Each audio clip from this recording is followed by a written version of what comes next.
Marami pong nakikiusap sa akin na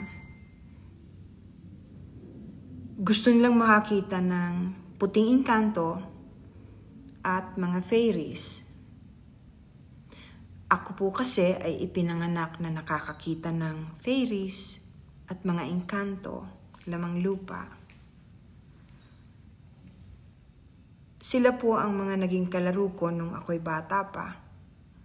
Akala ko lahat ng tao nakikita yung nakikita ko. Hindi pala. Kahit po nung may asawa na ako,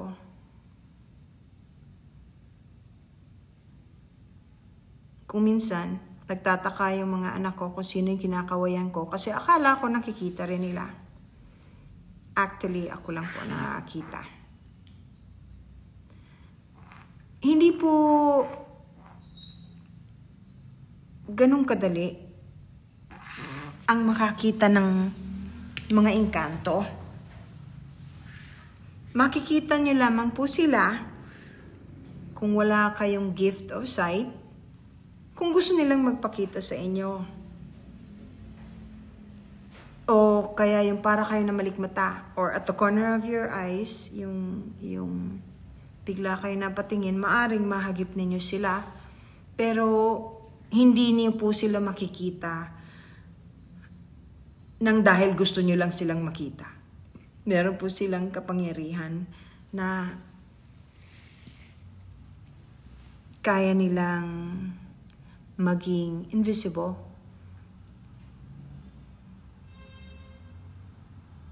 Mabuti na rin po yung ganon kasi protection ninyo yon. Dahil protection din nila yon. Karamihan ng mga tao mapanira, mapanakit. Lalo na itong panahon na ito, marami nang maitim ang puso. Wala nang ibang ginawa kundi manlait kahit wala kang ginagawa. Mang-alipusta, magsalita ng hindi maganda dahil lamang sa hindi nila naiintindihan kung ano ang sinasabi mo. Kay dami na pong ganyan. Yung pong sinasabi ko palagi na sana magdasal kayo, napakahalaga po nun. Kasi totoo po ang milagro. Kung katulad ko kayo na nakikita ninyo kung ano ang nangyayari sa anino ninyo o sa aura pag nagdadasal kayo, ay malalaman ninyo kung gaano kaganda ang nagiging kulay ninyo sa tuwinang nagdadasal kayo. Nagbabago po talaga. Mahirap ipaliwanag. Marami diyang bastos na dahil hindi nila naiintindihan kung anong sinasabi ko, kung ano-anong sinasabi. Karaniwan naman ho ng mga tumatawa sa mga messages, comments, ay yun ang mga walang alam. Hindi nila naiintindihan. Nakakaawa. Sila po yung mga gutom na gutom ang kaluluwa na ipinagdadasal ko rin.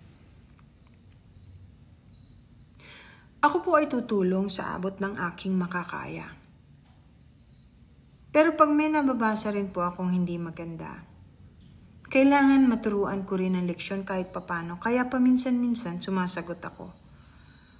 Kasi nakakaawa yung mga nambabastos. Hindi maganda ang pupuntahan nila at puro kabwisitan sa buhay ang dadating sa kanila pag nambabastos sa katulad ko na walang ginagawang masama, na walang gusto at ninanais kundi ang makatulong lang.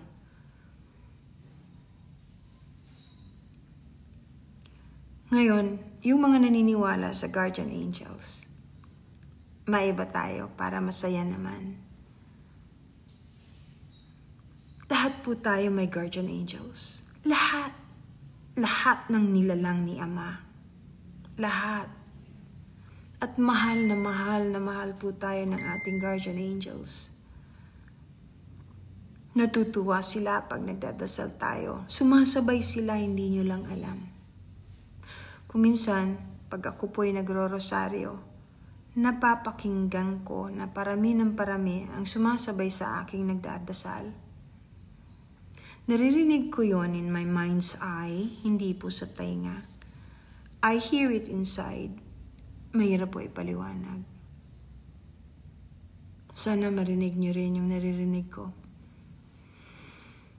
Napakagandang pakinggan. Kasi may music po, yung heavenly music, meron po niyan. And they sing. They love to sing. Mahalin niyo po ang inyong guardian angel kasi pwede ninyo silang pakiusapan. Pag meron kayong gustong ipahatid kay Ama, maaari ninyo silang kausapin at tulungan kayo. Mahal na mahal kayo ng inyong mga guardian angels. Kahit na masama ang ginagawa ninyo. Bagamat hindi sila maaring makialam. Dahil po sa gift of free will. Yun po ang reason kung bakit tayo ay nagkakamali at nadidisgrasya. Wala po silang magagawa pagdating sa mga bagay na yan. Kaya kailangan magdasal talaga tayo at magbagong buhay sa abot ng ating makakaya. Ang paghandaan po natin na yung susunod na mangyayari, hindi yung ngayon lang. Marami na pong bukas ang mga kaisipan, ang puso, pagdating sa espiritual na bagay na nakakatuwa naman. Pero patindi rin po ng patindi ang pagsulsol ng mga demonyo sa mga tao. Kaya pagkasasama na ng mga bibig, masyado ng puro material na bagay na lamang ang pinagpapahalagahan. Hindi nyo naman yan madadala. Kahit anong bagay na binili ninyong pagkamahal-mahal, hindi ninyo madadala. Ang ayusin ninyo kung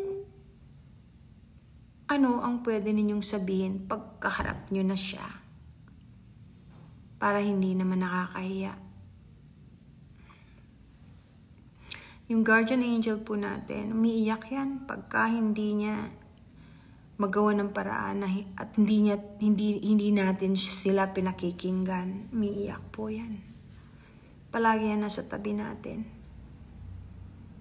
Sila po ang guardian ng ating soul na itinalaga ni Ama because our Father did not want to lose any one of us. So they're always with us, these angels. Hindi lahat po ng angels na makikita ninyo ay palaging may pakpak. Minsan po ay depende sa sitwasyon. Kung minsan kasama ninyo, akala ng nakakakita sa inyo ay tao rin. Nagbibihis. Ganun po sila.